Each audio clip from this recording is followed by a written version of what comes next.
girls.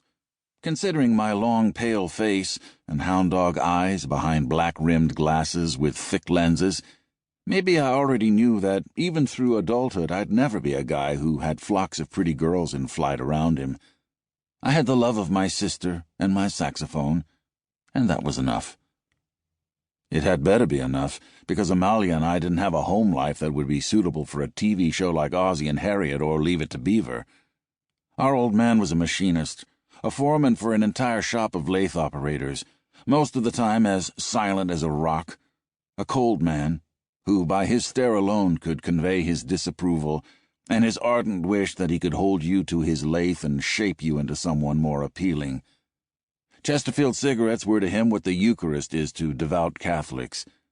Amalia insisted he wasn't cold, but only wounded by life and emotionally isolated. Our mother liked TV around the clock, interludes of neighborhood gossip with Mrs. Janofsky, who lived next door, and Lucky Strike cigarettes, which she burned through as if the fate of the earth depended on her chain-smoking even through meals, which she usually took on a TV tray in the living room. She prided herself on being a fine housekeeper, by which she meant that she efficiently delegated all the work to Amalia and me. The king and queen of our little lower-middle-class castle spoke to each other so seldom, you might well have assumed they primarily communicated telepathically. If that were the case, then judging by their demeanor, they detested virtually every exchange of their psychic conversations. Amalia said that something profound must have happened between our parents long ago, that they had heard each other, that they'd said all they had to say about it, and that they couldn't bring themselves to forgive each other, and that, therefore, they found it painful to talk to each other about anything. Amalia didn't like to think the worst about anyone until they had proved themselves irredeemably vile. My sister had played the clarinet since she was 8, when a kid in the next block, having been forced into lessons by his folks, finally rebelled and convincingly threatened to hang himself. She'd been given the instrument for nothing, and she had wanted to learn to play it largely because she knew that it would annoy our parents. She hoped that her playing would get on their nerves so much that they would insist that she practice in the detached one-car garage, where she wouldn't have to see them so determinedly not talking to each other, where the air smelled of grease and tire rubber and mildew instead of Chesterfields and Lucky Strikes. Her hope was fulfilled, and the remaining years that we lived in the house, the words most often spoken by our mother and father were, "Take it to the garage," not only when we practiced the clarinet and saxophone, but also when our mere presence became a distraction from their TV shows, their drinking, and their committed smoking.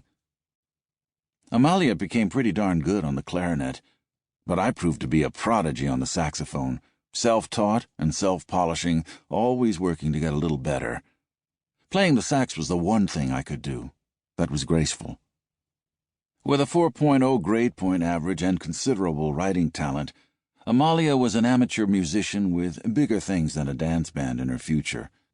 Although our distracted mother and father didn't consider it much of an achievement, Amalia received a full scholarship to a major university based on her grades, but also based on several cool short stories that she'd written and with which she'd won prizes in various competitions.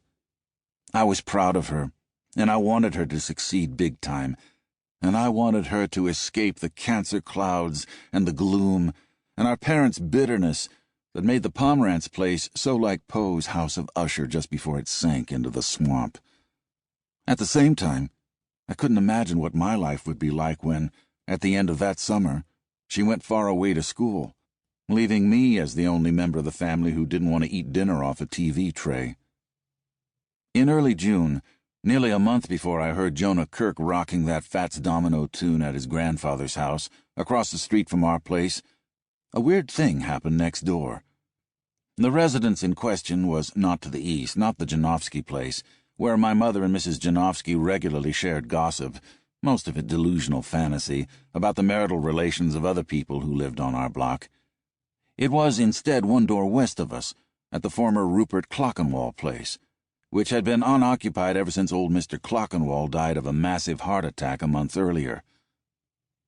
The strangeness started at 3 o'clock one morning, when an unusual sound awakened me. As I sat up in bed, I didn't think the noise had been in my room.